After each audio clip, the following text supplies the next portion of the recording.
12 yildan beri savdo qilamiz. Ertalab ketamiz, kechqurun kelamiz. Haftada 3 marta, 4 marta bozorga tovarga borganligim uchun uborkamiz shunaqa kechqurunga qoladi. Qaytdasizlar bozorchilar? Sizlarda ham xuddi shunaqami? Bozordagi savdo qiladigan bozorchilarni uyda ish qilmaydi deb o'ylashadi. Uyimizda ish qilmasa kim bizga kelib ish qilib beradi? Meni 10 talab do'konim yo'q, yonimga yordamchi olay desam, inshaalloh o'sha kunlar ham kelib qolar, lekin ungacha o'zim tozalamasam yana bo'lmaydi. Ertaga yakshanba. Inshaalloh ertalabdan vaqtli borib, do'konimni ochib, mazza qilib savdo qilaman, kelsam hamma joyim toza bo'ladi, kayfiyatim zo'r bo'lib, mazza qilib dam olaman.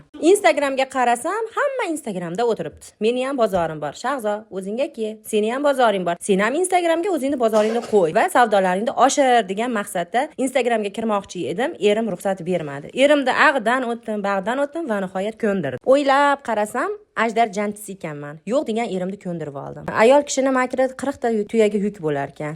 O'zi qaytlisizlar deysizmi? Men Farg'ona viloyati Oltiariq tumanida sentrda metraj magazin ochaman. Kelaverasizlar qizlarjonlar. Menga obuna bo'lgan obunachilarga zo'r chegirmalar qilib beraman. Mana qizlarjonlar, 2 soat uyqumdan kechuvdim, hamma joyim yaraqlab qoldi. Endi mazza qilib damimni olib, ertaga vaqtli turib bozorga ketaman va yana kelishimga hamma joyim chiroyli bo'lib turadi. Mazza qilib dam olaman.